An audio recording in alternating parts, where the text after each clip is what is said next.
Ayuda po na pagkain para po sa ating mga kalabaw. Binili po nila itong tubo at yung iba po ay nagkumpay sila, Dani. Meron pa daw silang kukunin mamaya, mga kaganabuhay, para po busog ang ating mga kalabaw. Wow! Tingnan ninyo ang ating mga kalabaw. Nagtanong po ang isang subscriber natin, siguro gustong matuto. Ano daw ba ang pakinabang ng ating mga sipatador? Paano daw ba kikita yung ating mga sipatador po, mga kagandang dito po sa pagbili nila ng mga hayop? Kung sa kalabaw daw ba o sa baka? Kung ano daw po ang patakaran natin kay Kabiheng Nalon at sa iba pa nating sipatador. Talakayin po natin yan ngayon. Magandang sagutin po na tanong, no, mga kagandang buhay, kasi hindi naman tatagal sa atin ang tao natin kung hindi po nabubuhay ang pamilya. So sige, kwentuhan po muna tayo habang nagpapakain tayo ng ating mga kalabaw. Si Dani, ilang taon ka na nga sa akin, Dan? 2 taon. 2 taon po si Dani. Si Dani. Sweldo po ni Dani sa atin, 15,000 a month. 15,000 naman po ang sweldo ni Dani sa atin. Libre kain na po yan, ha? Board and lodging, libre kain. Libre. Libre po yan, mga kagandang buhay. So linis na po niya yung 15K at maaari pong tumaas yan kung, di ba Dan, pag gumanda yung ating recovery, hinihintay ni Dani yan yung gumanda na talaga yung ating recovery ng mga hayop na pinapakatay natin at almost 2 years na siya o mahigit na. Mga kagandang buhay si Dani. So, paano naman ba kumikita si Nalon? Kasi si Nalon po kasi is pioneer. Pioneer po na nakasama ni Kabeng Roger sa pagsipat. So dati po, mga kagandang buhay, dahil medyo kinupya rin po namin sa iba rin na mga patakaran, bibili ng hayop si Nalon and then patungan ng expenses at saka may kita siya pagka nakumita yung hayop niya. So for the rest, mga kagandang buhay na nagsipat si Nalon, hindi pa po nangyari na nagbigay si Nalon sa atin ng pera na pang-abono sa mga lugi niya. So it means na mas marami pong lugi compared po sa panalo ang mga nabibiling hayop ni Nalon. Meron pong mga sunod-sunod talaga, puro talo po talaga, mga kagandang buhay. That's why po na masasabi natin na mahal dati kasi yung pamimili talaga ni Kabeng Roger. Nakita ninyo sa mga vlogs natin na talagang hindi sila nga nakakabili kung nandyan si Kabeng Roger sa stockyard, di ba po? Kasi gusto ng mga ahinte na kay Kabeng Roger sila magbenta ng kanilang mga hayop. Kasi nga mataas magbenta o mataas magbili si Kabeng Roger. So, paminsan-minsan nakakabili rin si Nalon. Pero mostly, talo, mga kagandang buhay, talo. So, wala talagang kinita si Nalon. Wala talaga pong kinita. Si Master Joel, na income reveal natin, medyo kumikita si Master Joel. Pag sumama sila sa katayan, nagbabayad din po ako as in cowboy po na bayarin. Lately po, mga kagandang buhay, kasi syempre yung awa mo na lang ba Yung awa mo na lang yung gumagana kasi nga wala namang kinikita ang biyahe dati. Ngayon, dahil sa 2 years na rin si Kabeng Nalon na sumasama sa pamimili, tapos wala rin siya siyempre ganar o wala rin siyang kita, mga kagandang buhay na maiipon. Dahil sa loyalty niya, binigyan po natin siya ng tindahan. So ang tindahan niya yun, naglagay ako ng mga groceries doon. Pinagawan ko po ng tindahan sila. Siyempre, bigay natin yun sa kanila. Tapos nilagyan natin ng laman. Sabi ko, siguro mga all in all, mga 200K rin yung akin pong nabigay na stocks at saka yung pagpagawa ng ng tindahan niya. Sabi ko, bigyan kita ng bigas. Bigas ang babayaran mo. Yung unang na lagay ko ng mga capitalization sa groceries, palaguin mo na Lon. Palaguin mo. Sana wag mawala. So, sulit na rin siya, di ba, mga kagandang buhay? Nabigyan siya ng tindahan at saka puhunan. Tapos, yung bigas po na kinukuha niya sa amin, yan na lang po yung iniingriso niya pag nabenta niya. So, yun ang mga pagpapala pong nabigay natin kay Nalon. Actually, yung iba po talaga na kagaya sa amin ng mga behiro, nililista po talaga nila yung mga losses ng bawat tao. Pero kami, hindi na namin nilista ni Kabeng Roger kasi alam naman namin na wala namang pang-abono po si Nalon. Yung treasure na lang po namin ni Kabeng Roger ay yung tulong talaga ni Nalon. So, kamusta na siya ngayon? Paano siya kumikita? So, si Nalon po kumikita ngayon. Tandem na lang sila ni Kabeng Roger. Bumibili pa rin si Nalon. Bumibili pa rin. Diba? Nakita ninyo, paunti-unti na lang. Tapos, yung strategy po nila, tatawaran ni Nalon, sasabihin kay Roger, titingnan ni Roger, pagkatapos, bibili nila kung medyo na-estimate nila ng maganda. So, na lang sila, katuwang na lang po sila ni Kabeng Roger. Tapos po sa recovery, kapag maganda po ang recovery, hindi bigyan namin si Nalon. Namatayan nga kami ng kalabaw nung nakaraan, mga kagandang buhay, pero binigyan pa rin po siya ni Kabeng Roger. Kasi naman po ang pambili niya ng pagkain sa pamilya niya kung wala po talaga siyang makukuha kahit nalugi po yung ating pamimili. Diba? Tsaka yung tindahan niya, hindi naman pwede pong dyan lahat kukunin. Mauubos po yung puhunan ni Nalon, diba? So, nakakagalaw-galaw po si Nalon ngayon dahil may tindahan na rin siya. Hindi niya yun po in-expect na bigyan natin. Kasi minsan, hindi po namin narinig si Nalon na nagreklamo. Talagang umiiyak siya kasi dati yung mga tao natin, mga inabuso ba tayo? Umiiyak si kabiyahing Nalon dahil mga baka niya o kalabaw niya hindi inalagaan masyado, ganyan. Marami din pong mga hukus-pukus po dito nangyari sa mga tauhan natin, yung mga una nating tauhan. Na wala na po silang lahat ngayon dito. Yung natira na lang po si JR. Si JR na lang po sa mga pioneer po na sa mga behidor ba. At saka retain po yung mga driver natin. So, habang naglilibot-libot po tayo, chika-chika, kasi marami po kasing yung nagtatanong o nagwa-wonder kung ano ang nakukuha ni Nalon sa amin. Yung nakukuha po ni Nalon sa amin is yun, di ba? Binigyan natin ng tindahan. Kahit na yung mga una nilang years po ni Nalon sa atin, hindi siya masyadong kumikita, binibigyan lang po natin ng mga pagpapala. Pero yung iba kasi, kung listahan lang talaga po ng losses ang isipin natin kay Nalon, naku, ang dami. Ang haba po siguro, kahit si Master Jewel, ang haba po ng mga paglulugi niya dito nung namili po siya dito sa amin. Kasi kung kumita, binibigyan po namin siya, binibigay namin, nuhulug-hulugan ng 1,000, 500, yung mga talo nila. Pero malaki po yung mga itanatalo din. Kaya sa mga gusto pong pasukin ito,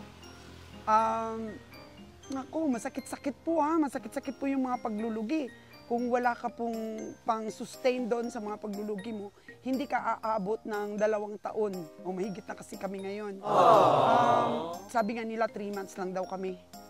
Nakapagsabi ang mga behiro na mga kaibigan na rin namin ngayon na 3 months. Bakit? Kasi nakita nila na si Kabeng Roger po ay grabing aggressive mamili at nakikita nila sa mga vlogs ko na grabe rin ang mga paglulugi namin. So, hindi namin masisisi kung bakit nakapagsabi sila. Kasi nga, siyempre, batikan na sila. Alam na nila kung anong aabutin namin pag lugi ng lugi. Kaya mga kagandang buhay, na-survive po namin yon. Kaya sabi ni Nalon, hindi niya in-expect na bigyan namin siya ng tindahan. Lahat po ng mga paghihirap niya, napawi, napahid, at napalitan po ng saya, tuwa, mga kagandang buhay. Dahil sabi ko, pag-ingatan mo yung tindahan mo dahil napakaganda ng location mo for life. For life na dapat yan. So, inaano pa rin natin siya. Sinusuportahan sa mga ibang stocks. Pero sinalon po mga kagandang buhay, grabe po ang galing din po ng mga discarding niya. Matalino din po sinalon. Kaya very thankful din po tayo. Kasi ganyan po talaga dapat na i-look back natin yung mga magaganda pong nagawa ng mga tao natin. Kahit sabihin pa na hindi tayo kumita, kung kaya naman po nating paglaanan sila at bigyan sila ng magandang buhay. Diba mga kagandang buhay? Kaya reward yung kay Nalon dahil hindi niya talaga tayo iniwan. Umiiyak siya minsan mga kagandang buhay. Dahil hindi rin niya po gusto na siyempre maglugi tayo ng maglugi. At siyempre nalulungkot rin po siguro na mag-end up na po or hindi na po kami magpapatuloy. Yung friendship ba? So, yun, binigyan namin ng tindahan. Yung iba dito, 15 years, ano ba yung naging achievements nila sa mga amo nila? 15 years na silang nagtrabaho, mayroon ba silang natanggap na kagaya ng natanggap ni Nalon? Meron ba? 2 years pa lang si Nalon po. Yung iba 15 years na. May natanggap na si Nalon. At dahil pinapahalagan din po namin ang naging samahan at hindi talaga kami iniwan ni Nalon hanggang ito na po yung naabot ng aming negosyo. So for Kabieng Winnie. So si Kabieng Winnie, bundok po ang ano niya yung ruta niya At yun, binibigyan pa rin po namin. Halimbawa, 10 o mahigit yung ano niya, mga hayop niya. Tapos po, kunti lang po natira, pero nakapamasahe. Alam niyo mga kagandang buhay, dinadagdagan namin yan. Dinadagdagan namin po. Hindi lang kami doon nakabase sa tinatawag na tubo ni Winnie. So, dinadagdagan po talaga namin. Para mas ganado si Winnie. Sabi ng iba, may tubo na daw, may cutting na daw si Winnie. Ay, wala kaming pakialam dyan. Sa kanya na yan. At naintindihan din namin ang mga expenses po mga kagandang buhay. Basta wag lang pong lulugihin ang kanila pong amo, yung financer po nila. Si Winnie lumalaban yan. Ayaw niyang mawala itong negosyong ito. Kaya pinag-iingatan po namin ito. Hindi po kami basta-basta kumukuha. Sa palagay namin, nagtitake advantage lang. Kasi maraming ganun mga kagandang buhay. Marami kung panoorin nyo lahat ng mga vlogs namin. Yung iba pong mga komprador, nagpapadala ng mga hayop nila, lugi naman. Tapos pag nalugi, hindi naman naguhulog ng mga lugi nila. Oh no! Doon sa hayop na binigay nila sa amin, may tubo na sila. Tapos after na makatay, sabi namin, lugi, ang laki ng lugi, hindi man lang naguhulog. Hindi man lang nagbabayad sa amin, thank you ka na lang. Kaya maraming lesson learned dito po sa negosyong ito. Ang dami kami natutunan. Kaya napaka-importante talaga ng loyalty. Napaka-importante talaga ng mga talagang tunay na kakampi po dito sa negosyong ito. Kaya pahalagahan po natin. Kami naman ni Kabieng Roger, ino-offeran din namin si Winnie. Sabi namin kay Winnie, Winnie, gusto mo bang magkaroon ng tindahan sa lugar nyo? Ang ganda rin ng lugar nyo Sabi ni Kabieng Winnie, saka na lang po, boss, madam, kasi nasa politika pa ako. Mamaya utangin lang yan, masama pa ako kung di ako magpautang. Tama nga naman. Kasi ang negosyo pong utang, walang patutunguhan. Kaya sabi ni Kabieng Winnie, baka di na siya tumakbo sa politika. Kasi ano lang daw, mahirap. Mahirap po ang buhay ng politikang tao. Yung sweldo mo, sabi ni Kabieng Winnie, sweldo ko, 7,000 sa isang buwan po sa barangay or ewan ko lang kung nagkamali ako ng dinig mga kagandang buhay. Kulang pa daw yun sa mga solicitation. Yung mga tao po na kahit kaya naman nila, magkasakit lang ng konti, hingi kaagad sa barangay ng tulong. Meron kasing ganon. Kaya naman ang mga gastusin pero piliin din natin mga kagandang buhay yung dapat nating tulungan. Oo. Yung susi sa bahay. Kasi kakain na sila, Dani.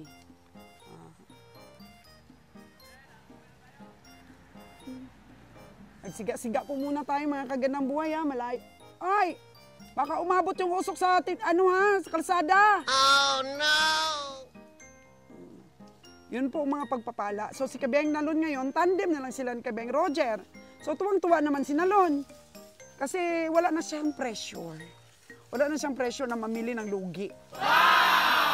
Tandem na lang sila. Joining force nila ni Kabeng Roger. Bawat biyahe, meron pong tinatanggap si Kabeng Nalon. 5,000 to 10,000. Diba, bawat biyahe. Depende po sa recovery yan, mga kagandang buhay. So, ayan. May mga utang po kami ni Kabeng Roger kahapon sa pamimili namin. Ayan, maghanap na kami ng pambayad. Sino itong kasama niyong isa? Kaibigan po ni Kabeng Roger.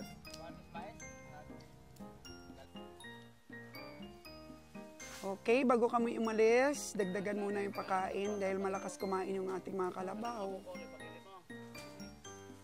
Tapos si Dudong, may dinggi kasi. Dinggi, mapalayonis mga akon. Kaya nagsiga tayo kasi may dinggi ha. May dinggi man? Yan po, sulduhan po sa ni Roger na lahat po ng kalat ay kanyang ilagay sa tabi. Humingi ng pambili ng bigas kay Roger. Sabi ni Roger, sige, basta lahat ng mga sagbot-sagbot, yan, apakan ng kalabaw ay linisan mo. Tapos kung may magsita sa'yo, bakit nagsiga? Para sa lamok. Oo. Para sa lamok yan, mga kagandang buhay. Galing, no? Kasi gusto ng kalabaw kasi presko.